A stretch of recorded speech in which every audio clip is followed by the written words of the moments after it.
안녕하세요, 맛조개입니다. 오늘은 바이든 첫 기자회견 6가지의 중요 포인트입니다. 바이든이 대통령이 되고 나서 처음 기자회견을 했습니다. 지금까지 아예 하지 않았던 것은 아니지만 누군가가 바이든을 도와주는 것이 아닌 혼자서 하는 기자들의 질문에 답변을 하는 기자회견은 이번이 처음이었습니다. 약 1시간 정도 진행했고 우리나라 언론에서도 부분적으로 전달을 했습니다. 여기서 저는 저 개인적으로 중요하다고 느낀 부분을 6가지 포인트로 이야기해 보겠습니다. 첫 번째, 취임 65일째 첫 기자회견. 바이든 대통령은 역대 미국 대통령 중에서 가장 늦은 시기에 첫 기자회견을 했습니다. 보통 다른 미국 대통령은 30일 안에 첫 기자회견을 한다고 합니다. 두 번째, 기자의 명부. 바이든은 기자의 명부를 보면서 답변했습니다. 그리고 이 명부를 자세히 보면 기자의 이름이나 간단한 설명이 보이고 그 옆에 숫자가 써져 있습니다. 이에 바이든의 기자회견을 미리 정해둔 대본대로 진행되었다. 시작도 하기 전에 미리 정해둔 순서가 있었다는 소리가 나오고 있죠. 이 기자회견의 기자들은 30명이 참여했고 여기서 10명이 질문을 하고 답변을 받았습니다. 즉, 이 답변을 받을 10명이 미리 정해져 있었다라는 것이죠. 특히 보수권 미디어는 전혀 질문을 하지 못했습니다. 이에 보수권은 이게 정말로 기자회견인가? 라면서 부정적인 시각으로 보고 있습니다. 세 번째, 나는 120년 전 상원의원이 되었다. With regard to the filibuster, I believe we should go back to a position of the filibuster that existed just when I came to the United States Senate 120 years ago. 늘 말실수를 하는 바이든입니다. 그런데 이번에는 120년 전에 상원의원이 되었다라는 의문의 말을 했습니다. 여기서 좌파 쪽에서는 바이든이 농담을 했다는 시각이 존재합니다. 하지만 우파 쪽에서는 우파 쪽 미디어는 전부 무시해두고 이런 농담을 하는 것 자체가 기분 나쁘고 항상 이런 말실수를 해온 바이든이기에 이것이 농담으로 보이지 않는 것이겠죠. 네 번째, 슬로우 모션, 대본 국어책 읽기. 바이든은 기자의 답변을 굉장히 느리고 답답하게 국어책 읽기로 대답했습니다. 여기서 손 헤리티, 폭스뉴스의 리포터는 적들이 지켜보고 있습니다. 이건 당황스럽습니다. 미국 대통령이 커닝 대본에 의존하는 것을 본 적 있습니까? 한심스럽습니다. 부끄럽습니다. 명확하게 말하자면 이 수능적인 미디어 폭도들은 조 바이든에게 어떤 거친 변화구도 던지지 않았다는 겁니다. 그들은 믿을 수 없을 정도로 정중하고 친절했습니다. 라고 바이든과 질문을 한 기자들을 비판했습니다. 이런 모습에서 바이든의 첫 기자회견이 미리 정해둔 사람이 정해둔 질문을 했다는 의심이 나오는 거겠죠.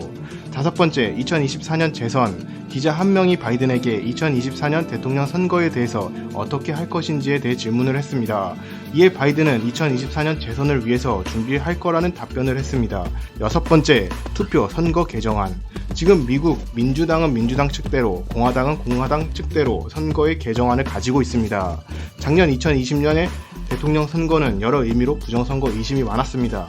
트럼프 대통령은 민주당과 바이든 대통령 측에서 부정선거를 했다고 주장했고 이에 바이든 대통령 역시 트럼프가 러시아와 선거 조작을 하려고 했다고 주장을 했죠. 그래서 민주당이든 공화당이든 지금의 선거 시스템을 바꿔야 된다는 것은 동의를 하고 있는 상황이죠. 하지만 여기서 공화당과 민주당의 개혁 방식은 전혀 다릅니다. 이것에 대해서 공화당의 정책 변경에 대해서 대통령의 입장으로 바이든은 코멘트를 했습니다. It's make Jim Crow look like Jim Eagle. 짐 까마귀를 짐 독수리처럼 보이게 합니다. 폭스뉴스의 리포터의 해석을 보면 상당히 의미 있는 말이었습니다.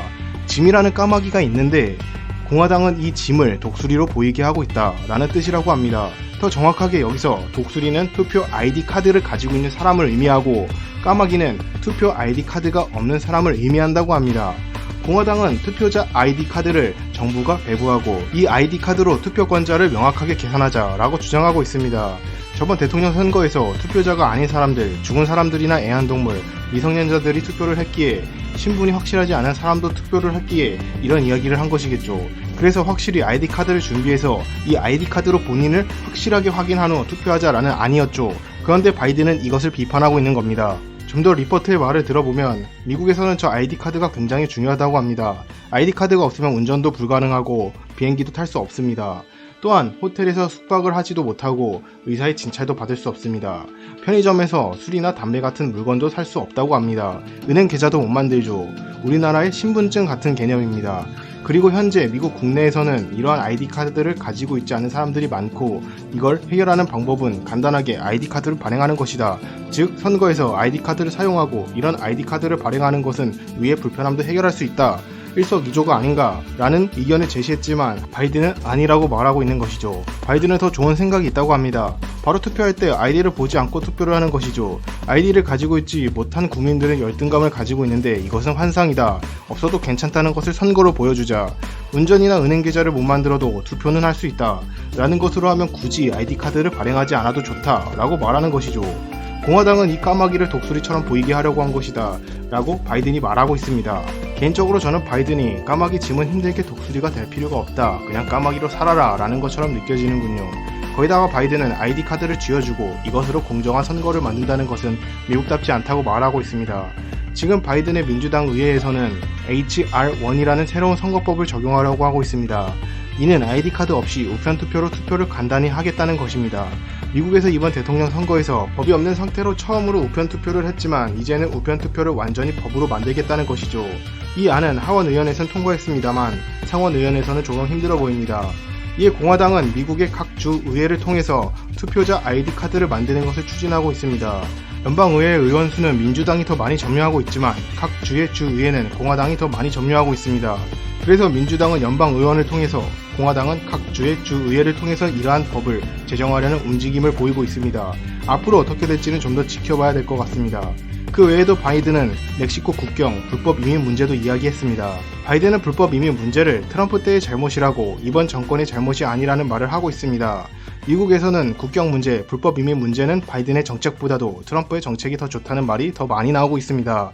무슨 잘못으로 지책을 받으면 꼭 전 정권에서 있던 문제라고 말하는 것이 어느 나라 정부와 비슷한 모습이군요. 아무튼 선거법은 우리나라에서도 크게 문제가 되는 사항이라고 생각합니다. 우편투표에 대한 신뢰도가 없는 것은 우리나라 우파층이나 미국의 우파층이나 똑같습니다. 그리고 저는 저 개인적인 주관으로는 지금의 우편투표만큼 선거 조작이 쉬운 게 없다고 생각이 듭니다. 여기서 우편투표를 하더라도 미국에서 좋은 방법이 제시된다면 우리나라에서 시행하는 것도 나쁘지 않다고 생각합니다. 이것보다도 우리나라 자체적으로 좋은 선거 방법이 나왔으면 좋겠네요. 선거를 했을 때 부정이라는 말이 나오지 않도록 말입니다. 이상 맛쪽이었습니다. 영상을 끝까지 시청해주셔서 감사드립니다. 모두 행복하세요.